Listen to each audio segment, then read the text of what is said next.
Good morning everyone. Welcome back to my YouTube channel. My name is Chico and today ay tuturuan ko po kayo kung paano ang online application para sa DOLE AKAP para sa mga OFWs. So ang video po na ito ay isang step-by-step guide kung paano makatanggap ng ayuda sa gobyerno na 10,000 pesos. So, September 2 pa po ako dumating ng Pilipinas pero last week ko lang naalala na mag-apply para dito sa DOLE AKAP program ng OWA tsaka ng DOLE. And then, after 3 days, may tumawag sa akin na representative ng OWA at kino-confirm nga yung aking identity. So, ang hiningi niya lang sa akin yung proof na natanggal nga ako sa trabaho nang dahil sa COVID-19. Pero actually nag-send na ako sa kanya. Kaso yung letter na yon wala nga nakalagay na natanggal ako nang dahil sa COVID. So ang sinabi niya sa akin, magsulat ako sa isang papel ng pangalan ko, saan ako nagtatrabaho at yun nga.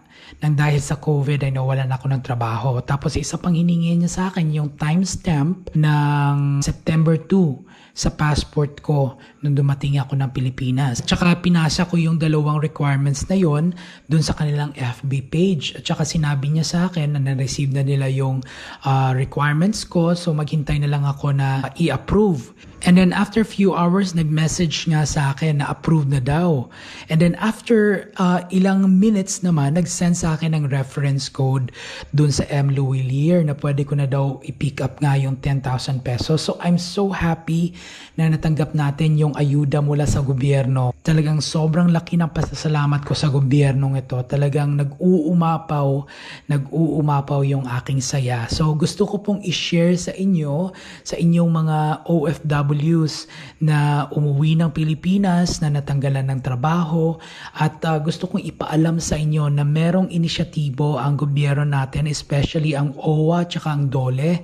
Nagbibigay po sila ng cash assistance para sa mga displaced OFWs. So what is DOLE Cash Assistance? So it is also known as DOLE AKAP for OFWs. This refers to disbursement of funds amounting to $200 or 10,000 pesos equivalent to the local currency of the host country. So ito po yung mga bansang meron tayong mga OFWs na pwede silang makatanggap ng cash assistance from DOLE at saka OWA. So ipa-flash po natin yan sa inyong mga screens.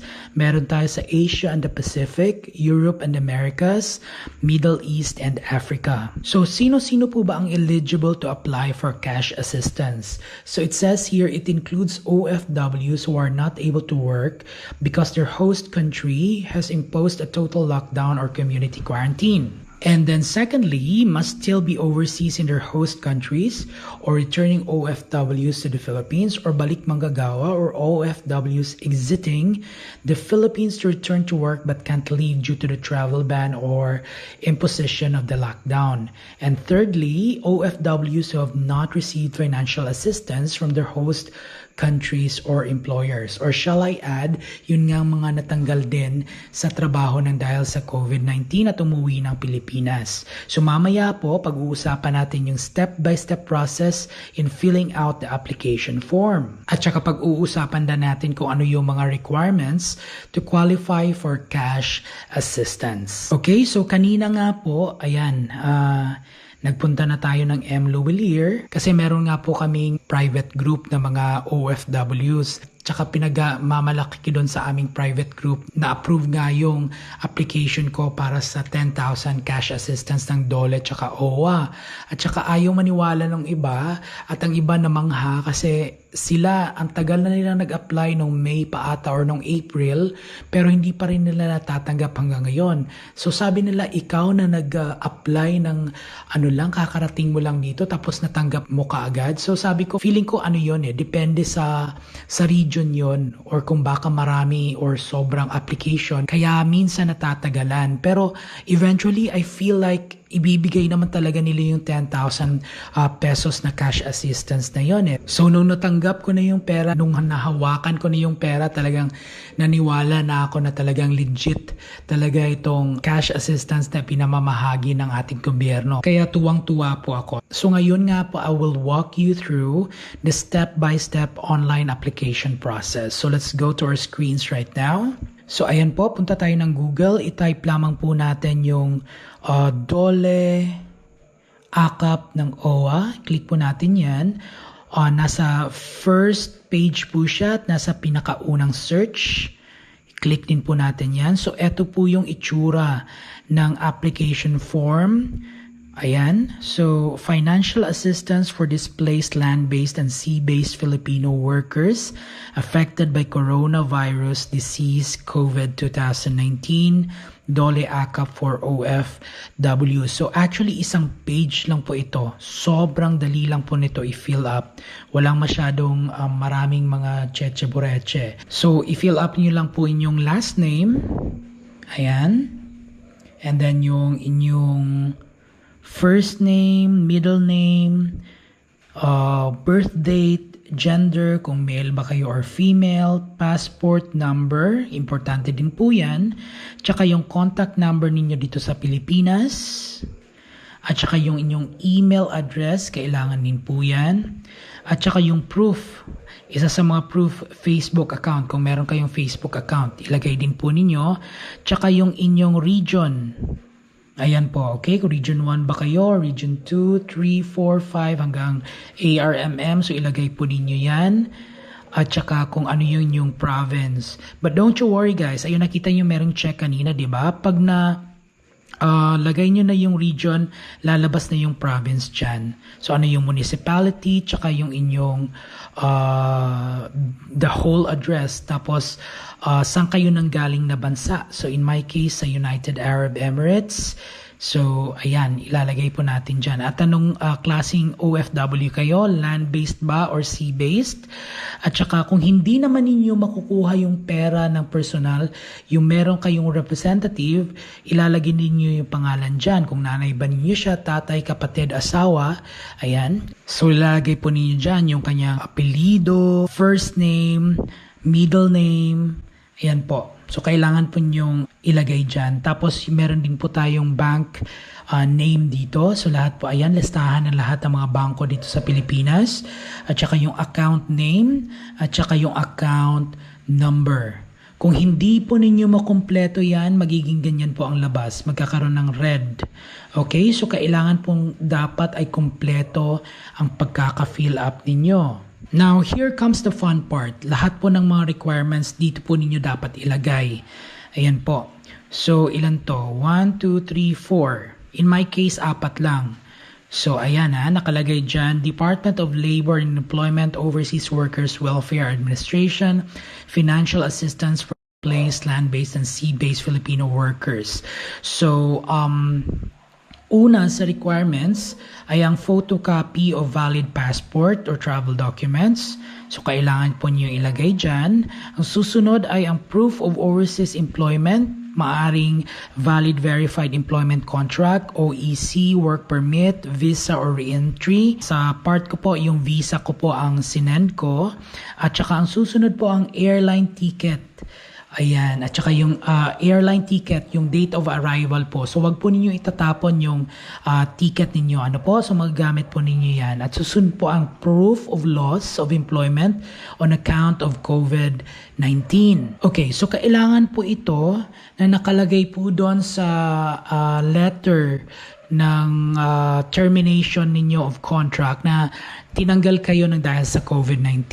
Pero nga po sa kaso ko po, yung sinend ko po na proof, wala naman nakalagay na ng dahil sa COVID-19. Pero yung representative ng OWA, he was so gracious enough para bigyan ako ng exemption. So pinagsulat niya na lamang ako doon sa, nasabi ko na kanina, na pinagsulat niya na lang ako doon sa papel ng pangalan ko, saan ako nagtatrabaho, at natanggal nga ako sa trabaho ng dahil sa COVID-19. So yun po yung sinend ko doon. Okay, so pagkatapos po niyan, meron po tayo ditong for undocumented OFW. Ito naman po, ang sabi dito is proof that the OFW is currently involved in an ongoing case. Example, case reference number, case endorsement, stamped by Polo, etc., etc. So, copies of contract, payslip, appropriate visa, or other proof of employment. Ito po, hindi ko na po ito ginalaw kasi hindi naman po ako undocumented OFW. So, siguro sa mga undocumented OFW, kailangan nyo i-comply ang requirement na to. So after that, pag na-upload na ninyo lahat ng mga requirements, ayan, click I'm not a robot. Then after that, click submit application. Okay, so after po nating masubmit yung application, may mga katanungan po tayo, hindi po ba? So let's answer most commonly asked questions. So first question, when will I get the financial assistance I applied for? So after passing the requirements, the Philippine Overseas Labor Office will validate the documents regarding the status of your application. If approved, they will release the funds amounting to 10,000 pesos or its equivalent in the local currency of the host country via bank transfer or money remittance. Kasi nga po, may mga kaibigan din po ako, mga colleague ko doon sa Dubai, na nakatanggap nga din po sila ng 10,000 pesos or $200. Pero yung binigay sa kanila nasa dirham kasi kung ano yung currency ng bansa. So, yun yung binigay sa kanila. So, hindi lang yung mga distressed OFW sa Pilipinas na umuwi ang makakatanggap, pero yung mga iba rin na natanggal sa trabaho na hindi pa nakakauwi ng Pilipinas. Second commonly asked question, what if it's past 5 days and have not received a response from OWA regarding the status of my application? Well, this may be due to the volume of requests, but rest assured that your applications are in process. Always check your email from time to time for any updates. And other commonly asked questions, should I have an overseas employment certificate to get the cash assistance? Where do I get the copy? Yes, it is one of the requirements, mga kaibigan, and you should have one. It is a document that certifies you are an OFW and also serves as proof that you are a registered member of the Philippine Overseas Employment Administration, or POEA. Once at the airport, this is shown to the immigration officer upon exit from the Philippines. So, pwede nga pong OEC or pwede din yung visa. So, pwede po yung gamitin ninyong requirements. So, napakadali lang po talagang mag-apply at saka kailangan lang po ninyo talaga na maghintay, maging patient at makakarating po talaga yung 10,000 pesos para sa inyo po. And on my end naman po, gusto po natin lahat po ng mga displaced OFWs ay makatanggap ng cash assistance kasi alam po natin na sa hirap ng buhay natin ngayon na wala tayong kinikita sa mahal ng bilihin, talagang sobrang hulog ng langit po itong 10,000 pesos na cash assistance ng DOLE at saka ng OWA. Kaya nagpapasalamat po tayo sa ating gobyerno at sa ating Pangulong Rodrigo Duterte. So, ano pa pong hinihintay ninyo? Mag-start na po kayong mag-apply ngayon at nang makatanggap na rin po kayo ng 10,000 pesos na cash assistance. So sana po nakatulong ang video na ito. Kung meron pa po kayong ibang katanungan, huwag po kayong mahihiyang magtanong sa comments box section at susubukan po nating sagutin ang lahat ng inyong mga tanong.